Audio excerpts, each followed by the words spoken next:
Praise lord. యెషయా గ్రంథం 30వ అధ్యాయము 15వ వచనంలో ఇలాగ రాయబడి ఉంటుంది. చివరి వచనములు, మీరు ఊరకుండి నమ్ముకునటం వలన మీకు బలము కలుగునని దేవుని వాక్యం సెలవిస్తుంది.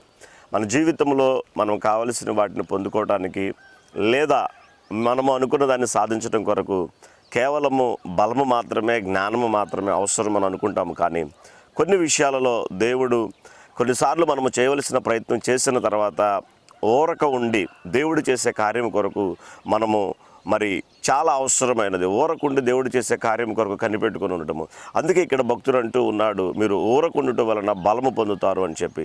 కాబట్టి మన సొంత ప్రయత్నము చేసి ఒకవేళ విఫలమైపోయినా కానీ దేవుడు చెప్పిన లేదా దేవుడు సూచించిన ఆ మార్గములలో మనం ఆ కార్యములు చేయడానికి ముందుకు వెళ్ళినప్పుడు తర్వాత మనము ఊరకుండి దేవుడు ఎప్పుడు దాన్ని మన జీవితంలోనికి ఇంకా గొప్పగా చేస్తాడని ఊరకుండి మౌనంగా ఉండటం వల్ల బలం పొందుతామని దేవుని వాక్యం సెలవిస్తుంది.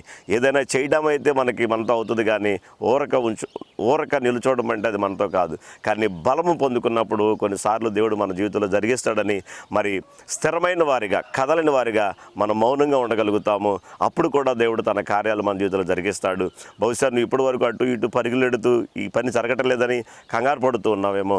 దేవుని నమ్ముకొని ఊరకుండు, దేవుడు బలమును అనుగ్రహిస్తాడు, తన కార్యాన్ని కూడా నీ జీవితంలో జరిగిస్తాడు. God bless you.